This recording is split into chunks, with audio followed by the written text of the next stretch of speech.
What's going on? J.J.Simmons. Let me share something with you. I have read a multitude of books about prosperity, prospering, success, etc., etc. And I have discovered the most dominant thought that stands out amongst all these books is one thing: mental toughness. I have discovered in my life that it's not just about winning, it's also about failing. But it's not about mastering failure, it's about getting a clear picture in your mind and having the mental toughness again to bounce back after a failure. I want to challenge you to develop mental toughness.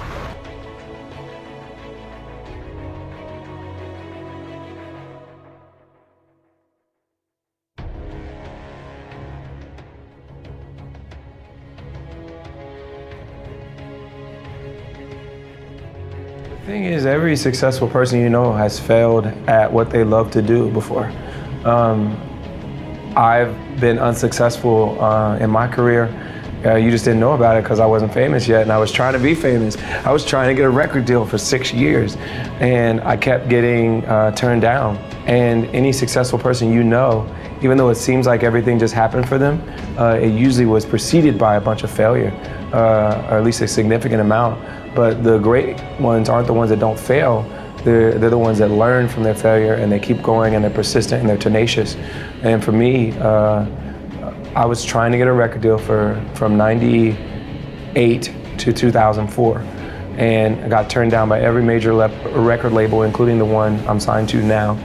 And for me, that means that even when you hear no, you have to keep going through all those no's until you get to yes. Right. So what would be one of the tips you would give to those who actually want to become an entrepreneur? Like some encouragement you would want to say to that?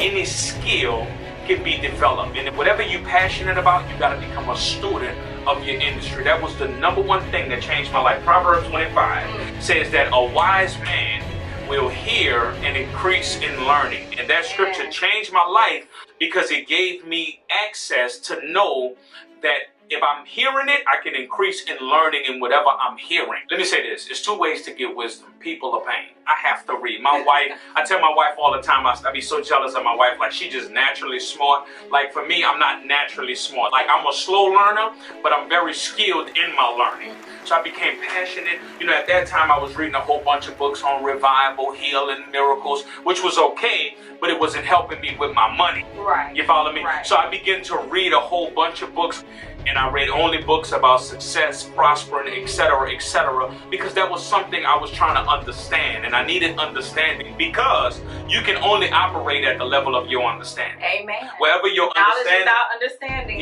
wherever your understanding stops, your business is going to automatically plateau. So that would be one thing I would tell to somebody, because any skill can be developed.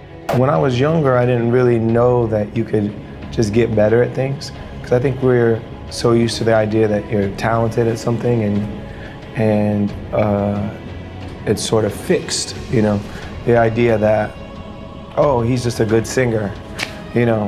And even with singing, I've gotten better at singing as I've gotten older. I wasn't singing in a way that was sustainable, and I wasn't breathing right, I wasn't doing a bunch of things correctly. I realized that there was a ceiling that I couldn't crack through unless I actually studied and worked under a coach to get better. And this idea that things are just fixed is proven not to be the case. You can get better at things, you can grow.